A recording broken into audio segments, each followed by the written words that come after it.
What is up, everybody? Tim here from Rat Daddy Studios, and what you are looking at is my build for the NYS modeling group build, Pro Street group build. And you guys, if you're not subscribing, which I'm guessing probably most of you are, since he's got well over 6,000 subscribers, great channel, does a lot of cool builds, but yeah, he's got this group build going, so I decided to do this. And this is the MPC 1/20th scale 1970 AMX. So I pretty much shot myself in the foot on this build, and I will tell you why. The odd scale just made it really difficult. Obviously you can't graft the sorry, fixing my cushion, not scratching my ass. You can't graft a 1/25th scale, wheel tub setup onto a 1/20th scale car. So that became the issue, and I was determined to do it, and I tried a lot of different things, and it just wasn't working, and I was getting really frustrated with this, and I ended up kind of throwing this back in the box the last month or so and just letting it sit because I got so frustrated with it. And the body was painted and the motor was built. I had gotten the 3D printed tires and rims, which I was real happy with, and just could not get it together. And I finally just busted it out a couple weeks ago. I thought, I'm gonna figure this out. So what I ended up doing was, to get the wheel tubs, was I took the lids off of some Tamiya spray cans and cut it in half, cut out the inside of it where it was smooth, and that became my wheel tubs. I grafted that into the back of this chassis. It's not pretty. I'll be honest with you. This goes back to my video, if you guys look back, on making it work.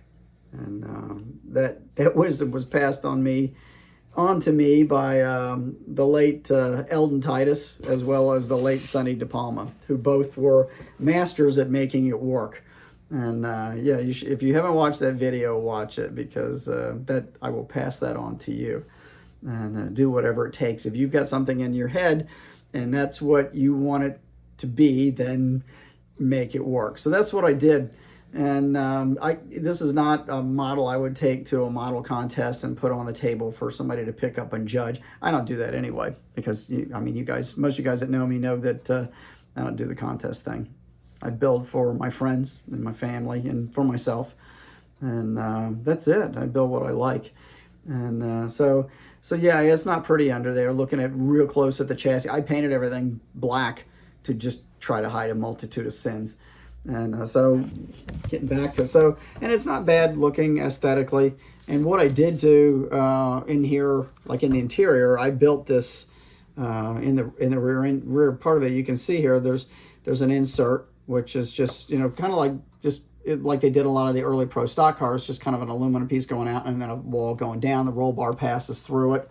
What would have been the back seat is now just kind of boxed off, hiding all the shit that's underneath there, where the wheel tubs are at. I mean, it's good on it. Well, it's durable anyway. I needed to keep the kit gas tank, and because of the way the chassis is made. And it's not great in there. These are the biggest tires that I could get underneath there too. I would have liked to have had a lot more rubber under there, but unfortunately that was it. That's all I could cram under there. So really, when you're looking at it from behind, it almost looks more like an old funny car than a pro street car, but or maybe one of the early cars from the early days, like when I was a kid, where you had big giant back tires, but of course they usually were sticking way out, and you had shackles jacking the thing up with a huge rake. But I'm pretty happy with the stance. I got to put some header caps under there, just a few little details I want to add to it. I got to paint my windshield wiper blades black, but that's about all I'm going to do. The kit's painted in House of Colors, candy lime gold over planet green base coat, and then I cleared it with cosmic clear that's got a little bit of really fine flake in there. So it's a pretty finish, but it's just not a pretty build. Motor, is pretty basic. This is just straight out of the box. I did do plug lines in there, you know, and a little distributor back there. But it's really weird. It's got like this big lunky thing under the blower that's like somebody just made something up, you know, to get this motor to come up out of this hood, and a really long blower belt. You know, it's just really oddball the way this is set up. And so, but you know, I got the look. I had this kit when I was a kid. If I remember correctly, back then the whole hood was clear. This came with a clear hood scoop, which obviously it's not going to work with the blower setup, but it's pretty cool. But I think it had a clear hood. I got a dust bunny. I think it had a clear hood on it, if I remember. Or at least that's what I thought I remembered. But anyway, so yeah, I'm good with it. It's just I use the rear panel. It came with like a trunk panel that has the spoiler on it, so I use that on there. Otherwise, just basically stock body, and I use the kit decals for the markers and a few other decals. I cut the little 390 out of one of those and put it on there. And other than that, just some minor details with the Molotov pen. And my headlight lens is kind of hazed up on me, surprisingly. The glue that I use for clear parts kind of got a little white looking. I haven't had that happen in a long time, but it did. But I'm pretty happy with it, I guess, at this point. At least I got it together. I just made up my mind to get the doggone thing together. So here it is. Again, it's probably one of the worst things I've built in a very long time. But, you know, it is what it is. Go on the shelf. So yeah, so that, again, NYS Modeling, doing a great job. He builds some really cool stuff. Guy's a heck of a painter, heck of a builder. Does some really good work. So anyway, that's going on. The other thing I'm working on, Evil Iron Trike, over here. So this is where I'm at on that. Got the back tires and rims on today, and that's looking pretty cool. Got that, you can see that deep, almost blood red on those rims. I don't know if you can see it in here from the front. I'm not going to pick it up because I glued that earlier, and I usually let that stuff set about 24 hours to get really solid. I've got a few little pieces to paint in here. I got to paint the top of my spark plugs, and one of the little shifters there has got to have the piece painted on it. But it's getting there. It's coming together. Kind of a finicky little thing. I mean, you guys all know that, you know, if you built these bike kits from back in the 70s, these old MPC kits, Revell kits, all of them, they're finicky little things, lots of little pieces, and you got to just kind of take your time. So, which is what I've been doing. I've been putting a few parts a day on it. I've left that one down here at the shop, and just doing some sub-assemblies here and there and sticking a few parts on a day, not hurrying it. There's no rush, and this wasn't a planned build, but I kind of started fiddling with it. Now I can't leave it alone, and I haven't even started on the body work. I mudded up that body a few weeks ago, and it's sitting on my bench at home. So I need to get on that, and it's probably not going to take that long to sand. Once I dive into it, I can probably sand all the putty down and get it smoothed out in an hour and a half. It's got a lot of mud in there because big gaps on the back especially.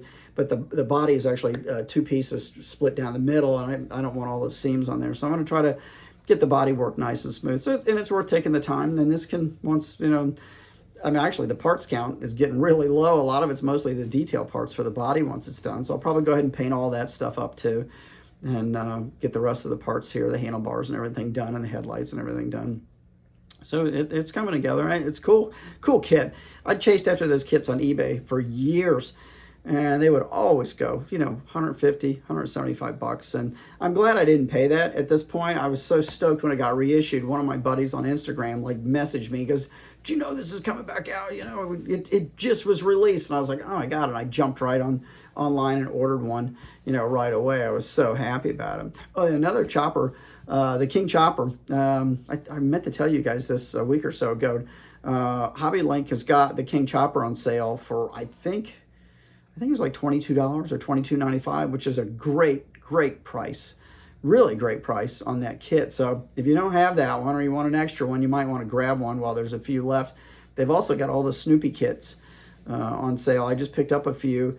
The Joe Cool, and I think the Ice Rink and the Bugatti, they're on sale for like $20 on there right now on Hobby Link. That's the Hobby Link in Georgia. HOBBYLINC, I think, hobbylink.com. So yeah, if you didn't get those kits and you want them, you might. I love the Snoopy kit, so I grabbed a few of those, especially the surfing one, because I've got one I restored, but it's just not working right, so I want to go ahead and build a new one. So, but anyway, so yeah, that's going on. Stash ad. I got a stash ad today. Came in the mail, and it's the Ratfink trailer. I got in the truck. My buddy Day gave it to me for my birthday, I think last year, maybe Christmas. I think it was my birthday last year. He gave me the truck, which he spent too much money on. And here's the reason why you're spending that money: the officially licensed Ratfink product. And this is the second time I've made this video today, and I got on kind of a rant the first time around about Ratfink and royalties, but I'm not going to get into that. And I was probably cussing too much. And I know some of your kids watch this, so, and your wives, so I won't get into that rant, other than to say that I'm not much for greasing Ed Roth's widow's pockets any further. So that's all I'm going to say about that, as Forrest Gump would say. So yeah, we'll leave it at that, and I won't get on another 5-minute, 8-minute rant like I did the first time I made this video. So, and that's why I am the unofficial RF artist. So if you've seen those decals, they're out there. That is my decal. Let's see, what else am I going to tell you? That's about it. I'm working on the GoMad Nomad is almost done. I'll probably later this week. I really wanted to do some cool colors on the surfboard. That's the only thing I haven't done, is painted the surfboard. I got it in some base coat. I'm going to change the base coat color a little bit and tape it off, and do some cool colors on that. So that's pretty much all that's left on that. And that will be finished, which was a second build that I did for another group build, and that would be the under 1,000 group build that one of the other channels is sponsoring. So I'll show you that this week, sometime later. I hoping to have done. I got a short week here because I've got to go to educational seminars Thursday, Friday, Saturday this week in Orlando. So I may not get a lot of model work done.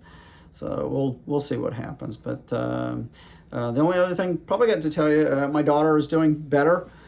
Eating solid food. She's still in the hospital. She's still stuck in bed, unfortunately, but they do have her sitting up. She is eating. She's still having some pain meds. She's still having some pain, and she's had a lot to deal with. They just took the sutures and stuff out of her shoulder from the artificial lung a couple days ago. But we spent the afternoon there yesterday. Tried to cut up with her a little bit, try to cheer her up a little bit. She really wants to come home. She really, really wants to come home, but she can't. And she's going to have to go from there to physical therapy, which we're hoping to get her back here to the Daytona Beach area this week. They're just waiting really on getting a room for her. So once they get a room, hopefully get her back closer to us, because that's a 20-minute ride up the highway from us. Get her back there, then we can all spend more time visiting her on a daily basis, and I think that would really help her. Because any of you guys that's ever been in the hospital, you know what a bummer it is and how depressing it is just sitting in there, not being able to do anything. I will say the hospital food is good where she's at. It's really good because we eat in the cafeteria there all the time, same people that are making her food. So that part's not too bad. But you know, when you're stuck there watching TV or looking at the wall, you get a little stir crazy, and she's definitely ready to come home. But at any rate, we'll hopefully, get her back here as soon as possible and move on. But again, thank you everybody who has sent me emails and comments and just kept my family and her in your thoughts and prayers. It really, really is appreciated. It really is. And I told her, I said, you've got so many people who you don't even know, who I don't even know well, but they're a big part of my modeling community, bunch of great people who are praying for you, and prayers will help get us through this. So there's my shop phone ringing, so I'm going to go, and I will see you later this week. I'll put up another video, so stay tuned. Thanks again for coming by. I hope you're all building, and we'll talk to you again real soon.